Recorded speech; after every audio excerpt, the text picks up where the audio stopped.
I remember growing up out in Arizona, my dad was a classical traveling salesman, selling anything you could put an ad on, everything from matchbooks and pens to calendars and whatnot.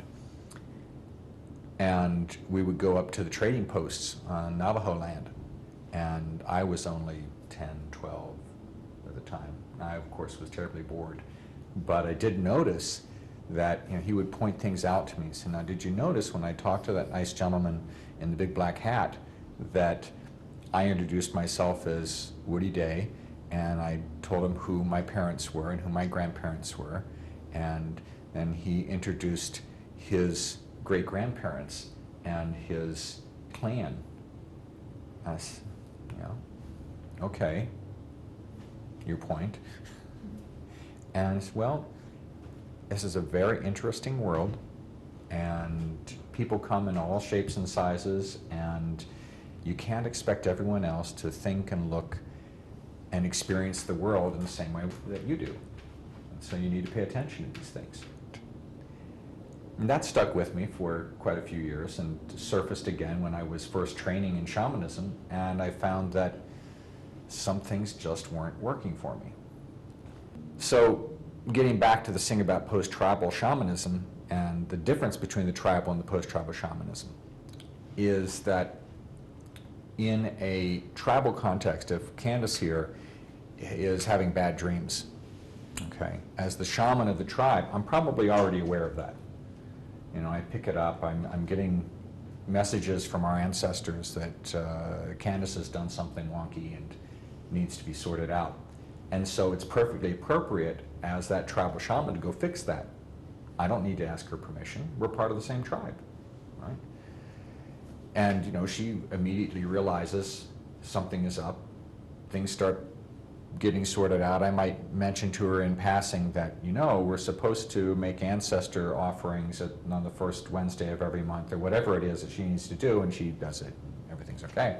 And then she might drop a chicken off at my house, and it's all good.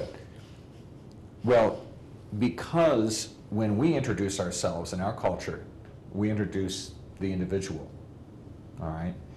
We have this thing called personal sovereignty that is a necessary element in our culture.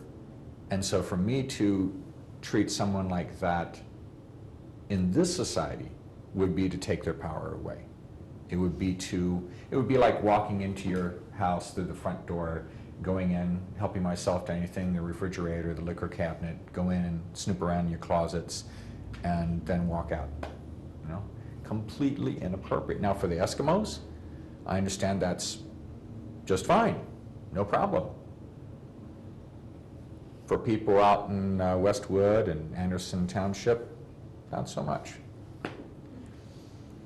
So while we owe a great debt of gratitude to our tribal ancestors, we also need to recognize and acknowledge how things are for us now. And if we didn't grow up with that tribal culture, we're not going to have that immediate awareness of the three worlds, that immediate understanding and grasp of our shamanic body, the capacity to journey. We tend to think of it all as just imagination. And yet, this is work that can have a significant healing impact on people's lives. You know, I often get asked the question, I'm sure people have run into this as well, is it real? And that's really kind of the wrong question, because you're not really asking, is it real? You're asking, does it look just like this? Does it feel like this? Does it taste like this? Does it smell like this? No. I mean, if you got a vacation and you went to Tibet next week, and you came back, and your friends asked you, was it just like Cincinnati? No. Right. But they have great prayer flags. And the thing about shamanic journeying is that it isn't just like this. The experience is not the same.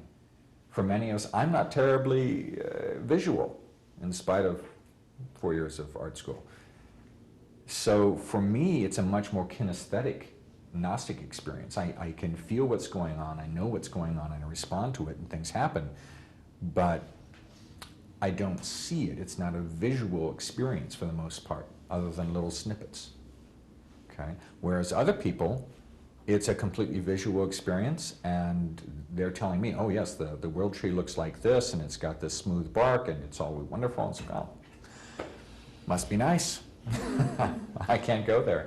You know, we all have our limitations. The important thing about those experiences is that the changes, the experiences that you have in those altered states and in those other realms when you're journeying, if they have a deep, lasting effect on your life, if they help you heal from profound soul-level wounds and help you change elements of your life that you want changed, then they are real. And essentially, that's what I mean by post-trauma shamanism.